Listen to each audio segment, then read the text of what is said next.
Hi hello friends, welcome back to Sunitha Rachel vlogs. అందరూ ఎలా ఉన్నారండి? బాగున్నారా? మేమైతే చాలా బాగున్నాం. మీరు కూడా బాగుండాలని అయితే దేవుడిని కోరుకుంటున్నాం. ఈరోజు అయితే సండే కాబట్టి మేమైతే కొంచెం హార్బర్కి వెళ్ళాం అనమాట. హార్బర్లో మీరు చూస్తున్నారు కదా, లెఫ్ట్ సైడ్ ఇవన్నీ ఎండు చేపలు, డ్రై ఫిష్, రకరకాల ఫిష్లు ఉన్నాయన్నమాట. హార్బర్కి వెళ్ళి ఏదైనా ఫిష్ తెచ్చుకొని వండుకుందామని చెప్పి వెళ్ళాము. ఇంత భయంకరమైన ఎండలో కూడా వెళ్ళాము. సో అక్కడ మీరు చూడొచ్చు, రొయ్యలు, చిన్న చేపలు, పెద్ద చేపలు, రకరకాల చేపలు అయితే ఉన్నాయి. కానీ వాటిని అయితే ఎలా బార్గెన్ చేయాలంటే బేరం చేయాలో మాకైతే తెలియలేదన్నమాట. సో కానీ అక్కడ కొంతసేపు ఉండి అక్కడ ఉన్న బోట్స్ అన్నీ చూసి కొంచెం అలా టైం స్పెండ్ చేసాము.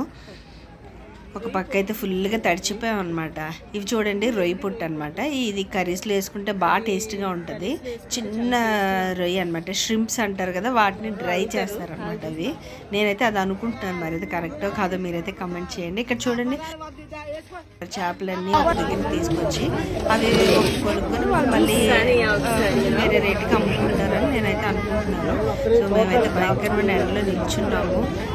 God's place గొడుగైతే తీసుకెళ్ళాము. ఇక్కడైతే చేపలు ఉన్నాయి, ఎలా అడగాలో తెలీదు, ఏంటో తెలీదు. సో చూస్తున్నాను అనమాట. వంజిరం అయితే తీసుకుందాము అనుకున్నాం, ఎందుకంటే మా ఇంట్లో మోస్ట్లీ అందరూ వంజిరాలు తింటారు. ఇదిగోండి, ఇక్కడైతే బోట్ వచ్చింది. సో చేపలన్నీ దించారు కిందకి, వీళ్ళు తీసుకొచ్చి అమ్ముతున్నారు అనమాట.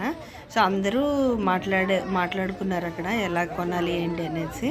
సో ఒక రేట్ అయితే ఫిక్స్ అయింది. నేనైతే చేపలు తీసుకున్నాను, 4 వంజరం చేపలు అయితే తీసుకున్నాను. చాలా బాగున్నాయి ఫ్రెండ్స్. అవైతే వండుకొని తిన్నాను, ఎంత టేస్ట్ అండి.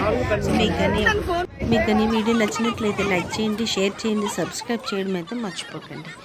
ఇంకా బెల్ ఐకాన్ అయితే క్లిక్ చేయండి. ఇంకా మంచి మంచి వీడియోస్ కోసం ఫాలో అవుతూ ఉండండి మన యూట్యూబ్ ఛానల్. ఇప్పుడే ఫ్రెష్గా వచ్చి నేనైతే ఇప్పుడు పట్టుకున్నాను కూడా పట్టుకున్నాను. So let's make some dish with this and show you.